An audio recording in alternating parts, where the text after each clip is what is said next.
Hey guys, Christian here. Just wanted to give you guys a little bit of a little message here before the podcast actually starts. I had some troubles with the podcast, a little bit with the mic. So if for whatever reason the mic kind of suddenly changes in quality, it's because of that. So forgive me for that. Just wanted to give you guys a little bit of an update on that. I fixed the issue, but of course it happened at the very end when I noticed that one of the plugs was a little loose. So that's why the audio kind of jumps in and out throughout the podcast. You'll notice it by the end. So just wanted to give you guys that little update so you guys are just like, oh, what's wrong with my speakers? Nothing with speakers. It's on my end. So sorry for that, and enjoy the podcast.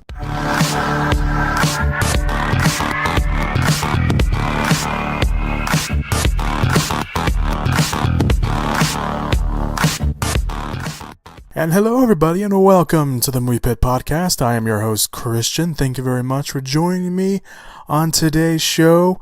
It is a interesting one because obviously if you listened to the podcast last week, I went out of town, so I was not able to keep up with the movie news cycle, although it seems like it was kind of slow. I mean, it wasn't slow. I mean, there's some big news items that came out this week, but it seemed like it wasn't overly crazy like some other times that I go out of town. Maybe it's because I went out of town over the weekend. Who knows? But nonetheless, I'm here doing a show for you guys this week. I almost thought about not doing one again because of the whole crazy news cycle thing, but I'm here, so I'm going to do a podcast, and that's that. So let's get right into it this week. Again, there's going to be no news items that came out after the podcast, like I always do. Everything kind of just blended together. So I'm just going to run down the news that I have here in front of me. So the first news item that we have for the podcast this week is Disney's live-action Mulan movie gets a 2018 release. Now, earlier this year, Disney announced they were moving forward with a live-action adaptation of Mulan. Now, Disney has set a release date for the film, and it's a lot sooner, in some regard anyway, than we thought. It's still far away, but a lot sooner than probably what some assumed it was going to be. Now, Disney has announced Mulan will be released in 2018 on November 2nd. Disney also announced in the same press release that the film will be in 3D, because of course it will be in 3D. Now, the animated film came out in 1998.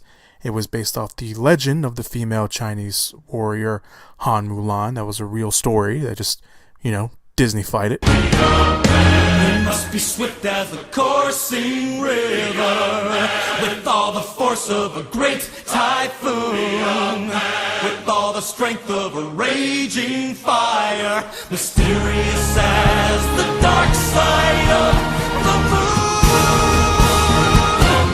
So who knows if they will do the same thing with the live-action version. Now, the live-action film currently has a draft by Rick Jaffa and Amanda Silver.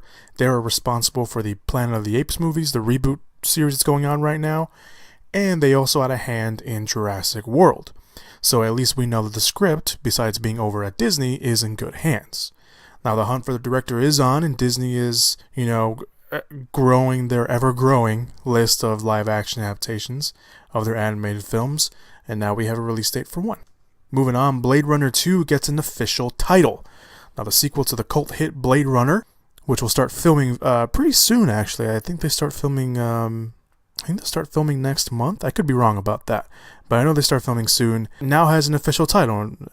For a long time, people were just calling it Blade Runner 2. Now, Warner Brothers revealed the title for the film will be Blade Runner 2049. So now that we know the title, we still don't know anything about the film, plot-wise, other than the film will take place decades after the first film, hence probably why the film is called Blade Runner 2049.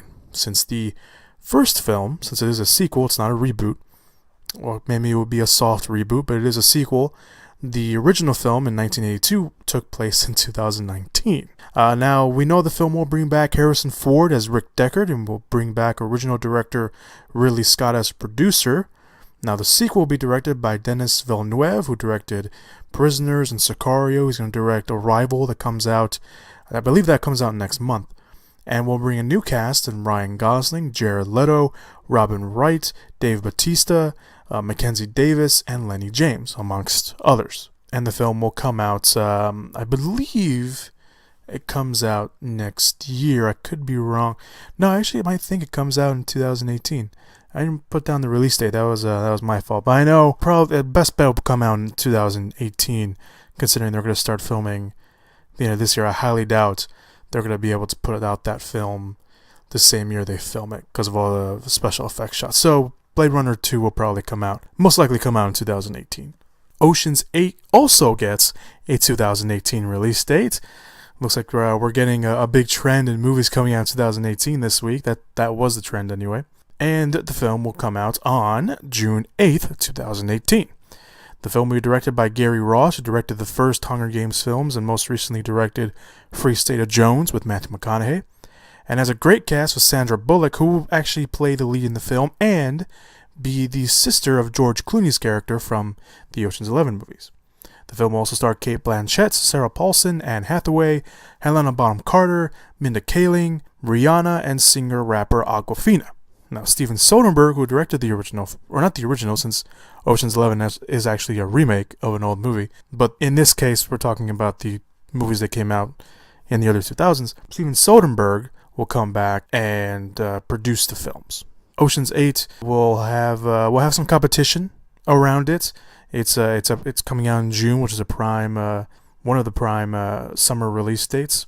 The film will have some competition around it, as it will compete against another spin-off movie, Bumblebee. Yes, that Bumblebee from the Transformers films. Other films coming out either before or after that weekend are Jurassic World 2 and Toy Story 4. So it's got some stiff competition, as the summer always does. And again, 2018 looking like another great year for movies. Now, Ocean's 8 will follow Bullock's character along with her own group and her right-hand woman, played by Cate Blanchett, who will get together to steal a necklace from the Met Ball in order to frame a villainous gallery owner. The film will start filming later this year, and again, now we'll get a release date in 2018. Now, this is kind of a news item that I usually save at the end because it's very nerdy, and I'm like, I'm kind of a nerd. I want to put all the nerdy news items at the very end, but this one it's so short. It's still very good. Ben Affleck's standalone Batman film, at least for the moment, is titled The Batman: Simplicity at its Finest. The reports say that Ben Affleck, who is of course co-writing, directing, and will star in the solo Batman film, has a title. And the film, at the moment, is called The Batman. Now, Affleck confirmed the news in these kind of reports during the press junket for his new film, The Accountant, which we'll talk about. I believe comes out next week, so we'll talk about it next week or the week after. But he did stress that the film could change, or the title of the film could change. And they're writing the script right now. They're putting everything together, so it is possible that the film title could change. Although The Batman is again very simple title, and it's one that I think will be kind of cool to see on the big screen. Needless to say, again, we don't know anything about the film other than, of course, Ben Affleck will reprise his role as Batman / Bruce Wayne. Deathstroke will be the villain in the movie, played by Joe Manganiello. J.K. Simmons will play Commissioner Gordon. He'll make his first appearance as Commissioner Gordon in Justice League, which actually just finished filming in London, and they released a kind of behind the scenes kind of look on Twitter. I'll see if I can put that video in the description / show notes area for you guys. But he'll be in there, and of course, there's no release date yet, which is kind of a shame. But it sounded like, I think it was last week or 2 weeks ago, and I didn't report it here on the podcast because it was so small, and it was kind of one of those news items where it's just pure speculation. Someone at Warner Brothers, I think it was Warner Brothers, said that the Batman film could be a lot more closer than people expected it to be, and they could start doing something on that film a lot sooner than everyone else thought. And it kind of just let everyone speculate and be like, oh, it's going to come out on this day. We don't know yet. But we got a title now. We got at least 4 cast members if you count Jeremy Irons. Alfred, of course, will probably also appear in the Batman. That's probably easy to say. So you got at least 4 people.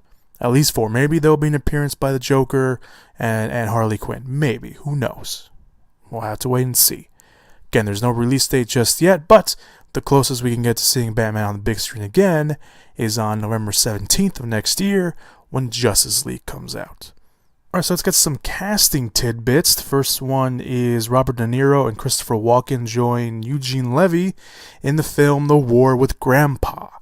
Now, Robert De Niro and Christopher Walken, arguably probably two of everyone's favorite actors out there, will team up with Eugene Levy on the film The War with Grandpa. The film is based on a children's book by Robert Kimmel Smith about a boy named Peter, which will be played by Max Jenkins in the film, who isn't thrilled that he has to share his room with Grandpa, played by Robert De Niro, when he comes to live with the family after his wife dies. Peter then tries to kick out his grandpa with a series of pranks, but of course, Grandpa isn't having any of that. The film also will be directed by Tim Hill, who directed the first Alvin and the Chipmunks film. The War with Grandpa will act also as a reunion for Robert De Niro and Christopher Walken as they worked together on the classic 1978 film The Deer Hunter, which actually earned Walken a Best Supporting Actor Oscar, and De Niro one of his many Best Actor Oscars. The War with Grandpa will open next year on April 21st. Rachel McAdams and Rachel Weisz will star in Disobedience. The two Rachels will star in the film adaptation of the novel Disobedience by Naomi Alderman.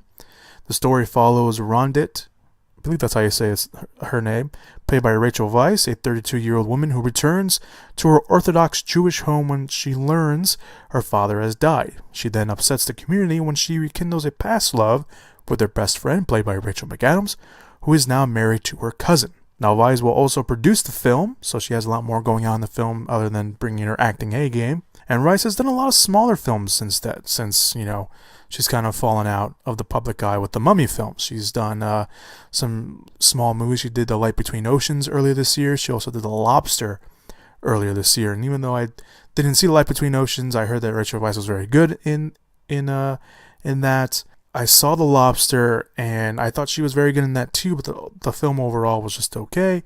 She's been doing a lot of smaller stuff, as opposed to Adams, who, of course, has been doing little stuff here and there for a while. Of course, she'll be in Doctor Strange later this year, or next month, I should say.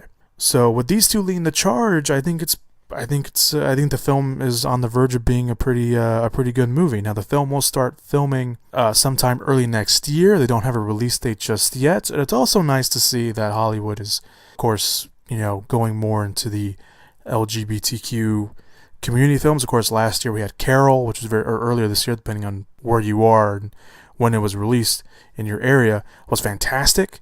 And of course, there are LGBTQ films out there, but they don't really get these mainstream attention a lot, so it's nice to see that Hollywood is taking some action toward this way.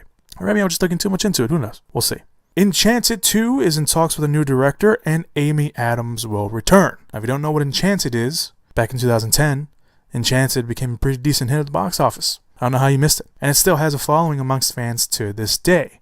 Now, for those not in the know, the film followed Giselle, played by Amy Adams, who starts off as an animated character that comes from a fairy tale world and kingdom, and was about to marry her true love, Prince Edward, played by James Marsden, aka Cyclops from the X-Men films. He's also in Westworld on HBO right now. However, Giselle's evil queen stepmother, played by Susan Sarandon, sends Giselle down a well that sends her into another world, aka the real / live action world of New York City, where she meets a divorced lawyer, Robert, played by Patrick Dempsey, who is engaged to marry another woman, Idina Menzel. Yes, that Idina Menzel from Frozen, where she starts to fall for him. So the film is, no pun intended, a very charming, enchanting film. And it wasn't really all that bad. It still holds up a little bit today. I mean, some of the special effects are a little, dodgy at times, but it still holds up. It's one of those really good films, and Amy Adams completely just goes in, and she doesn't, phone it in. And she never really phones it in, but she just completely hones into that character and becomes that character so well. And it's a very playful film, and it kind of makes fun of the genre a little bit in a very playful, fun way. It's rather good if you haven't watched it. I highly recommend you do. So the sequel, which has actually been in the works for a while, I think the first time was back in 2010. And I think they even had a director. They had a director in Anne Fletcher, who directed The Proposal, and that was the one with Sandra Bullock and Ryan Reynolds. I almost said Ryan Gosling. I meant Ryan Reynolds. And nothing ever happened. And then Disney announced last year that they were polishing the script, and now they have a new director in Adam Shankman. He's done some films that kind of makes sense why they would kind of bring him in. He's directed films like The Wedding Planner. He's done Hairspray. He's done Rock of Ages. His last film was Rock of Ages, and he's also directed a few episodes of Glee. So it kind of makes sense they would kind of bring him in. That kind of fits within the kind of musical world that they're trying to do. So they got him. They're going to start shooting next summer. The film was also called Disenchanted, which should be interesting to see how they go with that. Now, they don't have a release date just yet. If they start shooting next summer, we can probably assume it's going to come out in 2019. Say the latest would be probably 2020, but we'll see what happens with that. Mary Poppins Returns adds Ben Whishaw and Emily Mortimer. Disney is getting its cast together for its sequel/reboot of Mary Poppins, titled Mary Poppins Returns. The film will be directed by Rob Marshall, who recently directed Into the Woods for Disney, and will follow Mary Poppins, played by Emily Blunt, in a Depression-era London 20 years after the first film. Jane and Michael Banks, the children that Poppins took care of in the first film, are now adults, and Michael has 3 kids of its own. But when tragedy strikes the family, Mary Poppins arrives to help them rediscover the joy and adventure missing in their lives. Now, like mentioned, Poppins will be played by Emily Blunt, and Meryl Streep is already in the film as Poppins' cousin, and the cast also includes Lin-Manuel Miranda from Hamilton as an original character of a lamplighter named Jack, it's been described that he would kind of be like the Dick Van Dyke Bert character from the first film. So that kind of makes sense. They would bring in someone like Lin-Manuel Miranda, since, of course, he knows how to sing and dance and all that kind of jazz. Now, the cast will now be joined by Ben Whishaw. He played Q in the new James Bond films. He's also been in some other stuff, but that's kind of probably where most people will know him from. And Emily Mortimer, who was in the hit and very good show HBO called The Newsroom. She's also been in a bunch of other stuff, but that's kind of the first thing that pops into my head when I think of her. And they will actually play Michael and Jane Banks, the grown-up version. So that's gonna be pretty cool. The first film, of course, was a massive hit for the studio when it came out, and was the focus of the Disney film Saving Mr. Banks that came out in 2013, that starred Tom Hanks, and was essentially kind of about the creator of the character Mary Poppins and Walt Disney trying to convince her to have them do a movie, which is, I haven't seen Saving Mr. Banks. I hear it's good. I always wanted to watch it, never got a chance to, but there you go. And again, to this day, Mary Poppins is still very popular. I remember when they first announced they were doing another Mary Poppins movie, everyone kind of just threw their hands up in the air like, what the hell? But that's not the case. Of course, Disney is doing a sequel. And again, even though I think a lot of people love Emily Blunt. I love Emily Blunt. I think she's one of the best actresses working today. But I know filling the shoes of Julie Andrews, who played that character originally, is going to be very, very hard. But if anyone can do it, probably Emily Blunt. Just saying. So the film starts, I assume the film will start filming sometime either later this year or next year, since it does have a December 25th, 2018 release. A Gears of War movie is back in the works. The film adaptation of the video game series Gears of War is back in the works in Hollywood, and this time it is over at Universal Pictures. The timing is kind of rather perfect, since Gears of War 4 is set to come out next week. And for those not in the know, by the way, for all you non-video gamers, games are pretty much like this sci-fi, fantasy, third-person shooter game that centers on these soldiers, part of a Delta Squad, led by a very famous soldier named Marcus Phoenix. All of them are pretty much the last chance for this planet called Sarah from a invasion of these kind of unstoppable creatures. Not kind of. They are unstoppable creatures known as the Locust Horde. So the games are pretty awesome. They really are. I'm a huge fan of the games. I'm a huge fan of the series. So kind of excited this is happening, to be honest. And the film was first in the works back in 2007. I remember when it was announced they were making. And this was kind of around the time they were announcing oh, we're making a Halo movie. Oh, we're making a Gears of War movie. Oh, we're making a Mass Effect movie. We're making a Devil May Cry and God of War movie. We're doing all these movies based on popular video games that were popular at the time. So the film was back in the works in 2007 over at New Line Cinema. And they had a writer in Stuart Betty who wrote the first Pirates of the Caribbean film. He wrote Collateral. He wrote 30 Days a Night. He kind of wrote a 21-page treatment for the film. And then the studio then hired Len Wiseman, who directed the first Underworld movie and the second one, and he also directed Live Free or Die Hard.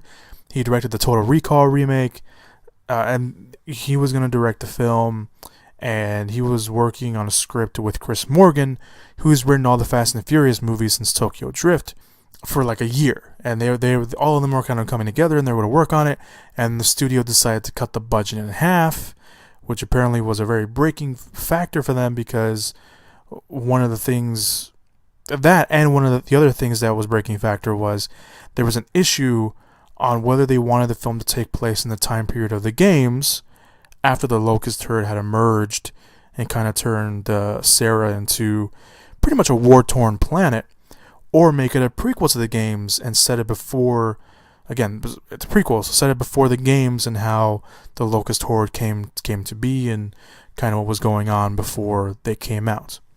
So of course that went nowhere. And that was from 2007 all the way to 2012 when New Line decided to drop the project altogether. So now it's over at Universal, and I think this may finally be the perfect time to release, at least the perfect chance for the movie to get released nowadays. I really do think that. And what makes me believe that is the comments made by the studio head of the game developer, the Coalition, who has a hand in making the Gears of War films. He spoke with Variety.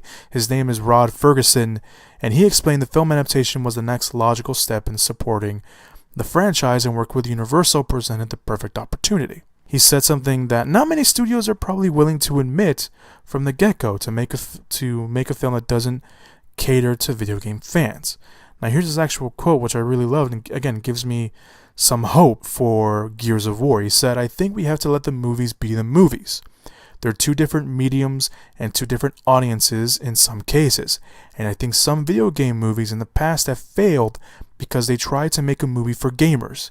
If you have this great IP with a deep backstory and lots of lore that you can make interesting stories, and you can make interesting stories out of, it's great. But if you just go after the gaming audience, then it isn't going to be a successful movie." And like I mentioned, I think this is a really good idea, and these comments have given me some hope for the Gears of War movie, because, and I think I hope I mentioned some of this when I talked about Warcraft earlier, and I know it's something that I've talked about with other people, is that video game movies try to do more in getting non-gamers into their movies, and I think one of the reasons why Warcraft didn't really connect with audiences, at least here in the States, because here in the States it pretty much bombed, and overseas it was a massive success, was that, one of the reasons why Warcraft didn't connect with audiences that weren't gamers is because the TV spots and the trailers and everything kind of surrounding it was not catered to them. It was catered more to the video game fans. Now, so Warcraft wasn't that all bad of a movie, and this is coming from a guy that's never played the Warcraft games at all. So I think studios need to go to get non-gamers into their films any way they can, whether it be better trailers or get bigger names that can draw, like Assassin's Creed. Assassin's Creed has Michael Fassbender in the lead role. It has Marion Cotillard. It has Jeremy Irons. It has Brendan Gleeson. You get people like that. People are going to go watch it. You have The Division. Both of these movies happen to be Ubisoft movies. The Division movie is getting made, and they have Jake Gyllenhaal and Jessica Chastain involved in their project. That's huge. You get two big names like that. That's going to make people go watch these movies. So, and again, going back to Ferguson's comments, he's right. A lot of times these studios just cater too much to gamers, and this is not a knock on gamers or video gamers or whatever, but if you're going to make a movie based off a very popular video game, video gamers are not going to be the people that are going to make that movie successful. The people that are going to make that movie successful is a blend of gamers and non-fans, non-gamers. You have to make that movie look good. You have to make that movie be good so word of mouth gets out and you can be like, oh, that movie's based off a video game. No, it's really good. Go check it out.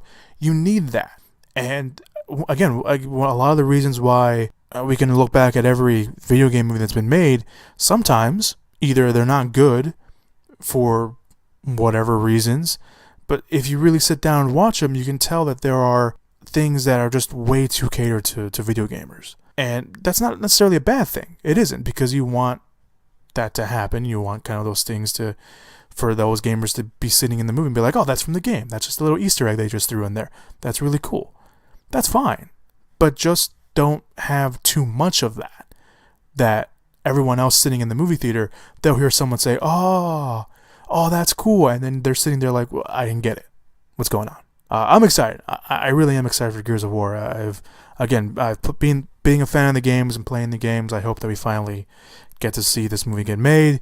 And if Gears of War gets made, hopefully somewhere down the line we'll finally get Halo made, because that's also been kicking around Hollywood for a long time. Lucasfilm test screens actresses for the young Han Solo film. Now, Lucasfilm is revving up for its young Han Solo film as they've begun the test screening phase for their leading actress. The film already has Jump Street and the Lego movie directors Phil Lord and Chris Miller set to direct, with a script by Lawrence Kasdan, who wrote the original trilogy, and his son John. And it's young Han Solo and Alden Ehrenreich from the Coen Brothers film Hail Caesar. Now, the reports have 3 actresses set to do test screenings in London with Lord, Miller, and Ehrenreich. The names are Naomi Scott, Zoe Kravitz, and Tessa Thompson. Now, reports don't know what the role is. Some people are already kind of throwing names out there from the comic books and all that kind of stuff. But we probably won't know if either of them get the role. We don't know who she will play until probably they actually cast her, or until they start filming. Now, Variety does note that this is actually the second round of test screenings in London, as a separate report says that Donald Glover from Community, and he has a show on FX called Atlanta going on right now, which I hear is very good, did some tests for the role of the young Lando Calrissian, who will be in the film.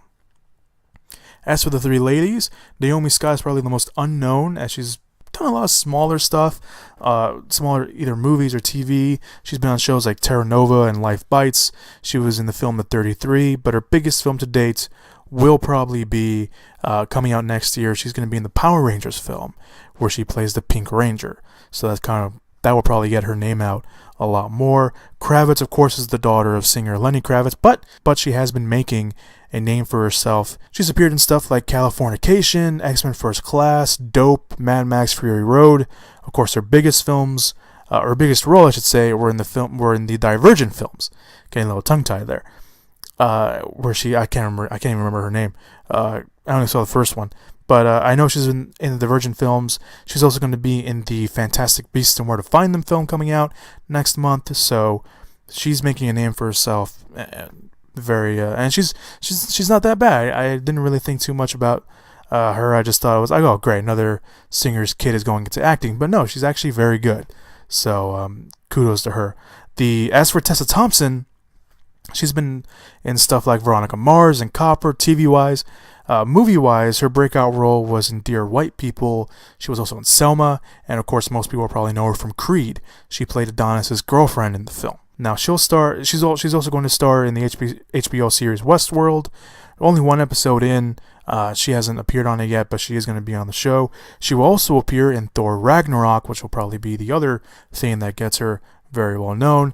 She's playing the female role of Valkyrie, which some people are already saying is the female lead in the film. So we'll see what happens there. Either way, I think the names are pretty solid, and of course, if Lucasfilm and Disney are considering one of these 3 ladies, I think that's a pretty good sign. I think Tessa Thompson, I think this is hers for the taking. I think, no offense to the Kravitz or Scott or anyone else that's probably tested for the film, just their names haven't been released yet. I think Thompson has it. I think Thompson is a great actress. I think she's very undervalued in the Creed film. And, everyone talks about Michael B. Jordan and Sylvester Stallone, for good reason. They were very good in the film, but I think Tessa Thompson kind of holds, her arc in her story part in the film. I think she holds it very well with Michael B. Jordan. So yeah, I don't know. I'd be okay with either of these three names, to be honest. So we'll see. I think Tessa Thompson probably will get it though. Just saying, but we'll see what happens. All right, so let's move on to the final news item of the podcast. At least, again, at the time of this recording, Wolverine 3 gets an official title, and we get our first official story details. Third Wolverine film and final performance by Hugh Jackman as the fan favorite mutant now has a title, and it is simply called Logan. Very, very cool. The film also has a poster, which came out. It's a very strong poster as well. The film will be directed once again by James Mangold, who directed the Wolverine, and will also potentially be Patrick Stewart's last performance as Professor X. Although that's just a rumor. He said, I don't know if that's gonna be my last one, but that's kind of the word going in that it's gonna be his as well. So there's that. We also know that Mr. Sinister is in the film as the villain, and now we have our first official story details coming out. And it sounds a little bit, very little bit like Old Man Logan. A little essence of Old Man Logan with some, of course, other stuff going on. So reports say that Logan will take place in the future setting in the year 2024, where mutant births have started to decline for reasons no one really understands. Meanwhile, Logan is sick and self-medicating with alcohol, because of course he is. His powers are in the decline to the point that sometimes he doesn't heal at all. Professor X, on the other hand, has found his own powers growing more unstable, and at times struggles even to remember Logan, who is taking care of him. Along the way, in their journey, they are helped by Caliban, played by Stephen Merchant in the film, and the story also involves a government operation called Transigen that turns young mutants into killing machines. Now that said, we know that Mr. Sinister is the villain in the film, whose real name is Nathaniel Essex, and we know that Essex Corp was teased at the post-credit scene in X-Men Apocalypse, and will have something to do, obviously, here in Logan. So maybe Essex Corp is probably the company behind everything going on. Now, one of the mutants caught up in this program is a little girl who is teased in the poster. We just see her hand, and has 2 adamantium claws instead of Logan's 3. Like X-23, who was rumored to be in the film a few months ago. The rap then adds that Logan is, quote, darker than any other Wolverine or X-Men movie, and confirms producer Simon Kinberg's comments from earlier this year that Logan will be an R-rated film and is described as a violent story with shades of a Western. They also added comments from Mangold that will probably make some people very happy, and that kind of, to be honest, made me laugh by the end of it. Here's what he said. People will get hurt or killed when shit falls on them. They will get just as hurt or just as killed if they get hit with something big or heavy, like, say, a car. Should anyone in our story have the misfortune to fall off a roof or out of a window, they will bounce. They won't bounce. They will die. So there you go. Very, I get gritty, down to earth kind of story, I guess. Logan will also star Boyd Holbrook, Elizabeth Rodriguez, and Richard E. Grant. And Logan will come out on March 3rd of next year. And knowing this makes me pretty excited. This is interesting. We know that this is pretty much potentially Hugh Jackman's last performance as Logan, and I think Wolverine, whatever you want to call him. And the title of the film pretty much says it all. I mean, this is a movie about Logan. It's not a movie about, yes, he is Wolverine, but it's more about him as an actual person dealing with this. It's in the future. We know that, now we know that, his healing factor is pretty much, this pretty much not there anymore like it used to be. Now we know that Logan could really get really, really hurt in this film, and if he could potentially die in this film, and that really adds a lot of tension before even we sit down, because we're gonna see it. I'm sure they're gonna probably tease that in the trailers. We know this is gonna happen. If this is Hugh Jackman's last performance as Wolverine, there is a good chance that maybe he could die. And there has been a lot of talk about that X-23, which is the little girl, which is a whole other, 10 minutes of the podcast, which I'm not going to get into, she can be the successor. So this is really interesting, and I think it's going to lend itself to be not just a regular comic book movie, it may even be a very emotional, character-driven story where we follow Logan as, maybe his time being up. We'll see what happens. So I'm excited for it. I know a lot of people out there are also excited, so we'll see what happens come March 3rd when we see the whole movie. I'm pretty sure we'll get a trailer sometime before the end of the year, so we'll see what happens with that. Alright everybody, that was the last news item of the day, at least at the time of this recording, so there's that. So let's move on to this week's trailers. We had a lot of trailers come out this week, so bear with me here when I ramble off all these trailers. So the first trailer that we have is a kind of a very brief trailer for the War, or it's called War of the Planet of the Apes. Or War for the Planet of the Apes, I'm sorry. Which is, of course, the third film in the Planet of the Apes rebooted trilogy that they have going on right now. It's very simple. It's just, it's pretty much just lines of dialogue, and you see Caesar kind of forming in the snow a little bit.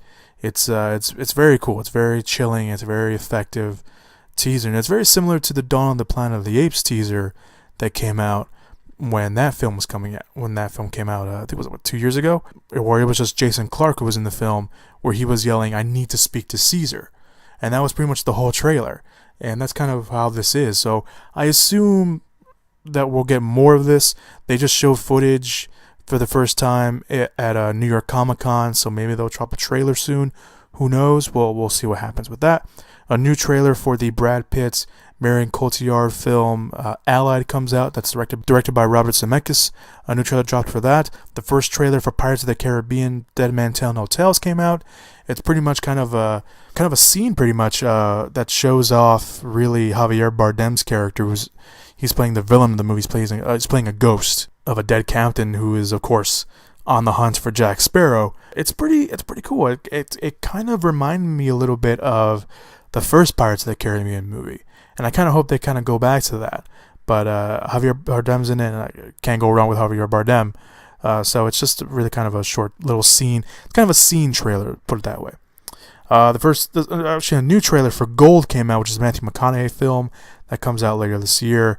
Kind of more or less the same of the previous trailer, but if you want to go check that out, this is your first time watching it, I highly recommend you watch this trailer instead of the other trailer. The other trailer kind of gives you a little bit too much. The first trailer for the Natalie Portman-led film Jackie came out. This film has been making waves on the film festival circuit. It made a ton of waves at the Toronto International Film Festival. Some people are already saying this could be a potential frontrunner for Best Picture at the Oscars. Some people are already saying that Natalie Portman is a frontrunner for Best Actress. We'll see what happens. So that trailer came out. Another trailer came out, a new trailer, I should say, for Underworld Blood Wars came out with Kate Beckinsale. That came out as well. It's a new trailer, new footage, stuff like that, so it looks pretty cool. Or cooler than the last film. The last one was just okay. It wasn't that great, but we'll see what happens with that. The first trailer for the Jamie Foxx-led action thriller Sleepless. This is actually a remake of a French film that I saw a while back. I think it was like a year after it came out, because it was the first time I got to see it here in America. It's really good. The French movie, I should say, is really good. It's called Sleepless Night, the French movie. Well, that's the American version. I don't know if that's the actual American translation of the French title, but Sleepless Night, that's the original film. Highly recommend you watch it. It's very, very good. And this one, the American remake called Sleepless, of course, with Jamie Foxx, I mean, it looks okay. I mean, I know a lot of people are having fun comparing it to like Taken and John Wick and another action movie I can't think of right now that people were comparing it to. But this one, the remake, looks a lot more action oriented than the original film. Now, the original film did have action in it, but it didn't have as much action as the trailer makes us assume the movie will have. So I'm still gonna go watch it. It looks okay, but I would recommend you guys watching the French movie, because it really is good. There is action in it. It's much more kind of a thriller. This one actually looks like a lot more actiony. So the trailer's down there as well. The next trailer is the next reunion, next film by Mark Wahlberg and Peter Berg. They of course just did Deepwater Horizon, which is very good. So they have another movie coming out later this year actually called Patriots Day, and it's a movie about the Boston Marathon bombing. And the trailer doesn't really go too much into kind of what's going on in the story. I mean, they don't show the bombing. I don't know if they actually will show the bombing in the movie, but they show kind of the after effects of it, kind of the events before, and it looks like a very emotional movie. And obviously, it was a very emotional time for the people in Boston, I assume. But yeah, that trailer came out, and finally, the last trailer, again, at least at the time of this recording, is the new horror thriller film by Jordan Peele called Get Out. Yes, Jordan Peele, as in Jordan Peele from Key and Peele. Now, Jordan Peele had directed this horror film, and he's been wanting to direct a horror film for a while. There was comments that he made when this film was first announced that he's always kind of wanted to do a horror film. Everyone kind of knows him for his comedy bits, which some are very funny, but he always wanted to do a horror film, and now he has a chance to do it. And he teamed up with a great horror production company in Blumhouse Productions, who of course have done all the Paranormal Activity movies, the Insidious movies, the Purge movies, and he's working with them for this film called Get Out. I will tell you, the trailer starts off very non-horror-esque. It's a black man. I can't think of his name right now, but he's dating a white woman named can't remember her name either. I know the actress's name. I can't remember the character name. Allison Williams from Girls. And the trailer kind of starts off, it's like, oh, do your parents know I'm black? And, kind of very, all right. And then as the trailer progresses, the trailer just gets more and more creepy and just confusing, but confusing in a good way. And creepy, and it's just like, what the hell is going on? What the hell did I just watch? What the hell is this? That's what it was. And I highly recommend you watch Get Out. If you're going to watch any of these trailers, I highly recommend you watch Get Out. It's interesting. It's very kind of Stepford Wives, Twilight Zone-esque, I guess. Very also like the M. Night Shyamalan movie The Visit. Kind of has that tone a little bit. It's crazy. This trailer completely blew me away. I was like, I guess I'll watch it. And then I watched, I was like, wow, I gotta watch it again. That's how good it is. It's really one of those trailers, just like, it just hits you out of nowhere. It just slaps you across the head because you weren't expecting it. It was very interesting. Alright, so that's all the trailers that came out this week. Again, all the trailers will be down below in the description area, so you guys go get links, and you guys go watch them on your own. So let's get to this week's releases. The first limited release, and kind of, there's a lot of small limited releases, and a lot of them are like documentaries and stuff. One of them that I want to point out is actually A Voyage of Time, the IMAX experience. It is written and directed by Terrence Malick, who did this 40-minute documentary that examines the origins of the universe, including the beginning of life on Earth. And if you've seen Terrence Malick movies, he kind of delves a little bit into that in his own films, but I just wanted to kind of point that one out because I've been hearing a lot of interesting things about that one. And it's only 40 minutes, so I mean, and it's an IMAX. What more do you want? Alright, so let's get to this week's wide releases. We once again have 3 wide releases this week, and once again, only 2 of those movies are going to get really noticed at the box office. So the first wide release this week is Middle School, The Worst Years of My Life. Imaginative teenager Ralph, played by Griffin Glunk in the film, is tired of his middle school's obsession with the rules at the expense of any and all creativity. Desperate to shake things up, Ralph and his friends come up with a plan: break every single rule in the school and let the students run wild. Maybe if I was like 10 years old, this movie would interest me, but I have this. It isn't targeted toward me. I should say that. So that's coming out. If you want to go watch that, or take your kids or cousins or nephews or whatever, that's coming out. So the other wide release this week is The Girl on the Train, of course, based on the best-selling and very popular novel by Paula Hawkins. Rachel Watson, a divorcee, becomes entangled in a missing persons investigation that promises to send shockwaves throughout her life. The film also stars Haley Bennett, Justin Theroux, Luke Evans, Allison Janney, Rebecca Ferguson, Laura Prepon, Edgar Ramirez, and Lisa Kudrow. I read the book earlier this year, actually, and I heard nothing but great things about it. Book's okay. It takes a while. Personally, the book's okay for me. It took a while for me to really get into everything. So, I don't know. I mean, I've been hearing some mixed reviews on this one. There's mixed reviews for this film, so I'm still going to go watch it. Again, I like Emily Blunt, who plays the main character in this film, and I can't wait to see what this film brings. Is it going to be as good as the book? Who knows? Maybe it'll be better. Who knows? I know a lot of people are saying, oh, it's the next Gone Girl. I didn't read the book, Gone Girl. I always wanted to read it, but I saw the movie instead because, I'm dumb. Although the movie was very good, I will say that. But I don't know. We'll see what happens to the girl on the train. And the final wide release this week is The Birth of a Nation, co-written and directed by Nate Parker. The film is based on the real events that follows Nat Turner, that Parker plays, a literate slave and preacher in the antebellum South who orchestrated an uprising.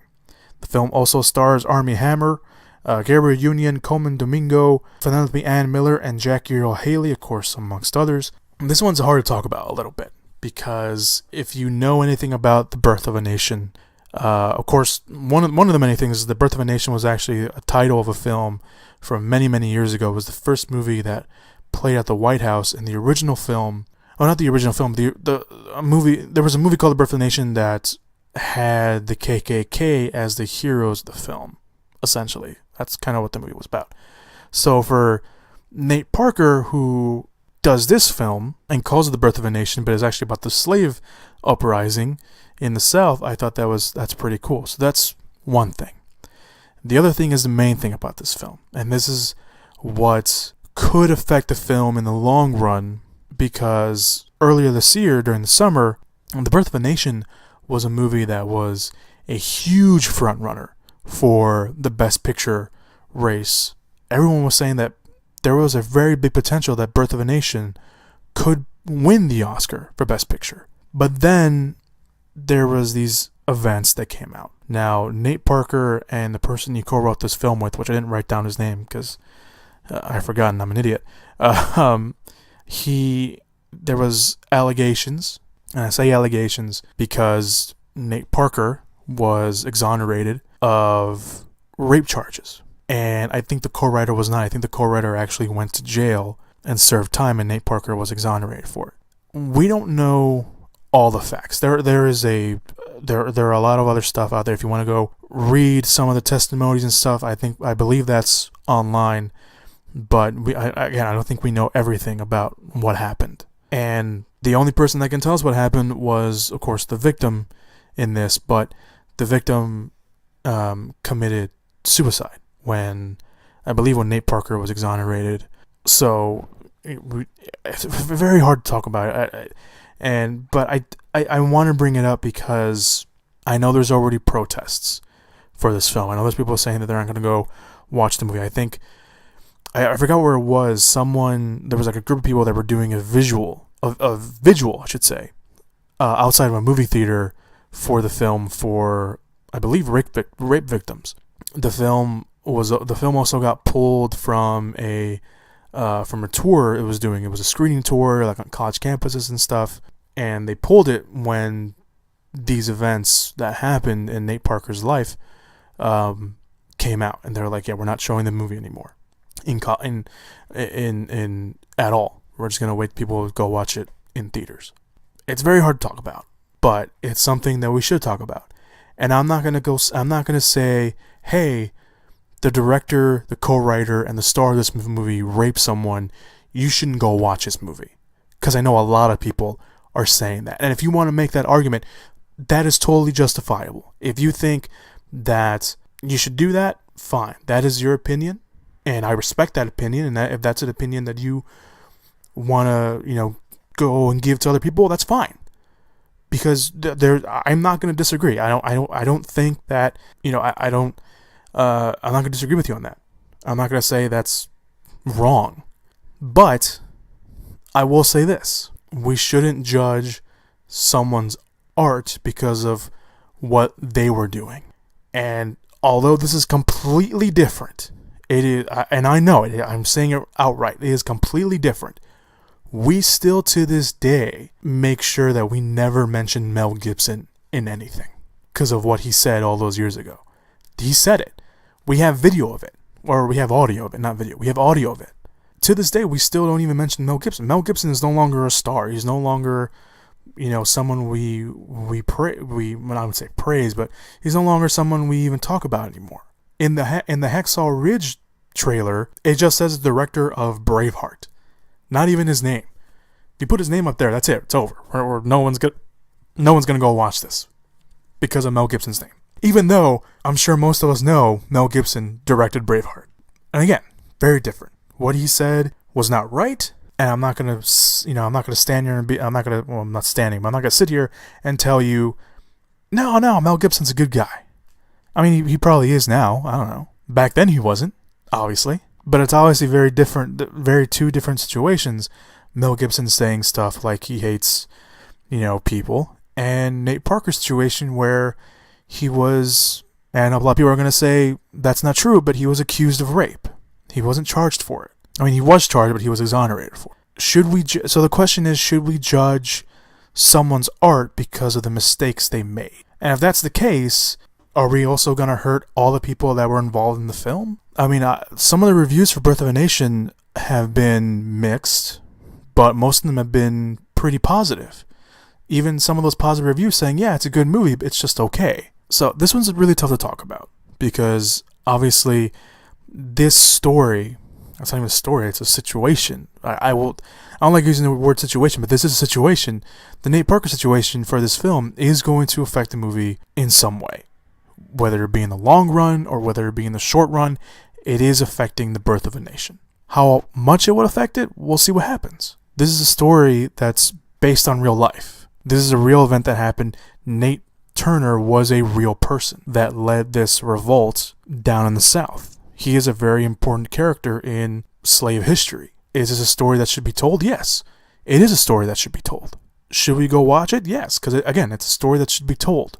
But should we go in knowing the events that happen in this film? Should that affect us watching it? And I'm going to tell you, it probably is. There is a rape scene in this movie. And I don't know too much about it. I don't know if the character is actually there. But there is a rape scene in this movie. And I'm positive that anyone that knows about the situation of Nate Parker, when they sit down and watch this, if they decide to watch this movie and they decide to sit down and they watch and they see that rape scene on the big screen, automatically they're going to think Nate Parker and what he did to that girl. I'm not going to use her name. So I don't want to bum you guys out, but this is something that needs to be talked about. And I don't know how to properly talk about it without asking the question, do we affect the art of the person who has done wrong? Do we affect the art, or do we judge the art, or do we judge the person? Which one do we do? Or do we judge both? I don't think it's right to judge both, especially with a story like this, with an event like this, with a real life event, with a real life person that changed, at least for a short time, a good part of history. I don't know. So those are your movies. I'm going to stop talking about it because I feel like I'm rambling at this point. But wide releases, Birth of a Nation, Girl on a Train, and Middle School, The Worst Years of My Life. Not only that, let's move into something more terrible. The hurricane. It's going on. Hurricane Matthew. I know a lot of people are already saying that the hurricane is going to affect the box office this weekend. Of course, I think it's like from Florida to Georgia, I believe. I could be wrong. One of the Carolinas for sure, or Delaware. I can't remember where the end line is, but there are a lot of places that already shut down movie theaters, or movie theaters already shut down their locations. They're telling everyone to stay at home. Very, very worrisome situation. I know people have lost their lives already in Haiti. I don't know if anyone has lost their lives here in the U.S. I haven't paid that much close attention on the news, at least today. So I don't know. But yeah, if you're in those areas and somehow you're listening to this podcast for whatever reason, or if you have someone that you know, or that knows someone that lives over there, just make sure they're okay. It's very scary time, and hurricanes are always very dangerous. I know the winds are like 40 or 50 miles an hour. I think that was the last report that I read. And like the rainfall is like, what was it, like 40 inches or something ridiculous like that? I don't know. But nonetheless, be careful. Just be careful if you're in that area or you know someone that's in the area. Just make sure they're okay. So that's going to affect the box office again, but of course, more importantly, I hope it doesn't affect their lives. That's the more important part. I wasn't going to originally do box office predictions, but I thought I might as well do them anyway because, there's still going to be other markets that people can go watch movies in. That sounds very insensitive for me to say. Can't believe I just said that. But so last week my picks were, sorry if I offended anyone. My picks were Deepwater Horizon, number 1, Miss Peregrine's Home for Peculiar Children, and number 2, Magnificent Seven, and number 3, Storks, and number 4, and Sully, and number 5.